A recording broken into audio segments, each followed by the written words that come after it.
तीन राज्यों में भाजपा को मिली प्रचंड जीत पर समालखा में विधायक मनमोहन भडाना ने भाजपा कार्यकर्ताओं के साथ जमकर मनाया जीत का जश्न। तीन राज्यों में मिली प्रचंड जीत के चलते भाजपा कार्यकर्ताओं में बड़ा जोश देखने को मिला है।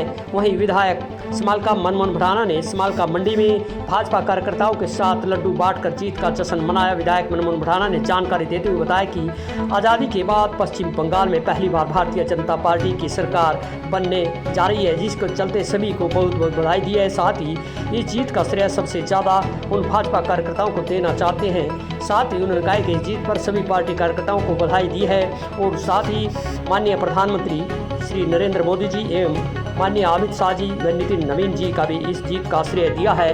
साथ ही उन्होंने सभी कार्यकर्ताओं को फूल मालाओं के साथ साथ लड्डू बांटकर खुशी जताई है। क्या कहना है समालखा हल्का विधायक मनमोहन भडाना का, आपको सुनवाते हैं।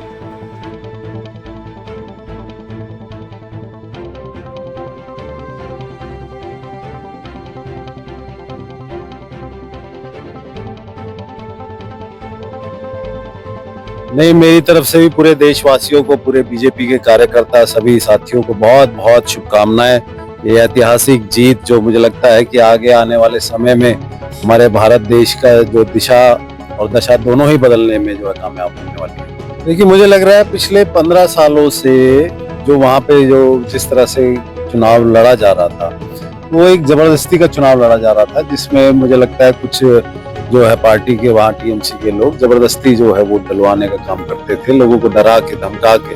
लेकिन भारतीय जनता पार्टी ने इस बार इस चुनाव में पहले ही प्रयास किया था, उसमें थोड़ा सा नाकामयाब नहीं हो पाए, लेकिन इस बार पूरे तरीके से जो है हर एक योजनाबद्ध तरीके से ये प्लानिंग की गई कि कोई जबरदस्ती जोर आजमाइश पे कोई डरा के धमका के जो है वोट ना ले और अपने स्वेच्छा से जो है वोट दें।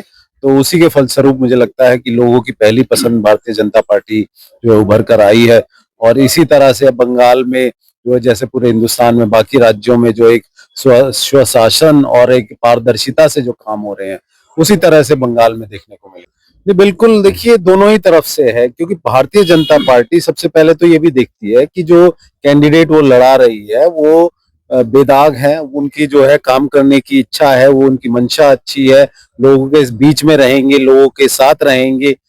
जैसे कि देखा गया पहले की राजनीति में और पार्टियों में सिर्फ और सिर्फ जो एमएलए बन जाता था वो अपने तरीके से काम करता था, कोई पार्टी की ज्यादा भूमिका नहीं रहती थी। लेकिन भारतीय जनता पार्टी ने पूरे हिंदुस्तान के अपने कार्यकर्ता, अपने एमएलए, अपने एमपी को एक समान रूप से जो है एक ढर्रे में डाला है और ये कहा है कि भाई आप सिर्फ और सिर्फ देश सेवा से ही राजनीति करेंगे, अपना कोई उद्देश्य इसमें बीच में नहीं लाएंगे। देखो, ये हमारे माननीय प्रधानमंत्री नरेंद्र मोदी जी का संकल्प है कि एक विकसित राष्ट्र बनाना है हमारे जो है ना भारत को, और हमारे अंदर सब पोटेंशियल है, सब टैलेंट है। 150 करोड़ की आबादी वाला हमारा देश अगर विश्व गुरु बनना चाहे और हर कोई व्यक्ति मेहनत करे और ऐसे नेतृत्व के जो है संरक्षण में काम करे, पूरे देश को जो चला रहे हैं इकट्ठा करके, एकत्रित करके, तो कोई बहुत बड़ी बात नहीं है कि हम लोग विश्व गुरु बन सकते हैं। देखिए, मुझे लगता है एज के आधार पे किसी की क्षमता का आकलन करना बड़ा मुश्किल है, और ऐसे व्यक्ति जो मुझे लगता है इतने सालों बाद हमारे देश को एक ऐसे प्रधानमंत्री जी मिले हैं, उनका ज्यादा से ज्यादा हमें लाभ होना चाहिए। और जब तक वो सक्षम है, अपने जो है पूरे तरीके से वो देश सेवा में लगे हुए हैं, तो उनके लिए एज कोई क्राइटेरिया है ही नहीं। मुझे देखिए, मैं ज्यादा भविष्य के बारे में इस बारे में मैं नहीं सोच रहा हूँ, लेकिन हाँ, ये बात जरूर है कि जनता ने मुझ पर विश्वास जताया है, समालखा के लोगों ने मुझ पर जो भरोसा जताया उस पर खरा उतरने की कोशिश कर रहा हूँ। और ये 5 साल इन्हीं के लिए है। मेरा ना पहले कोई अपना उद्देश्य था राजनीति में आने का, ना आगे है और ना कभी रहेगा। लेकिन हाँ, इन लोगों ने मेरे ऊपर एहसान किया हुआ है, उसके लिए मैं जो है ना इन्हीं के बीच रहकर और इनके काम करा रहा हूँ।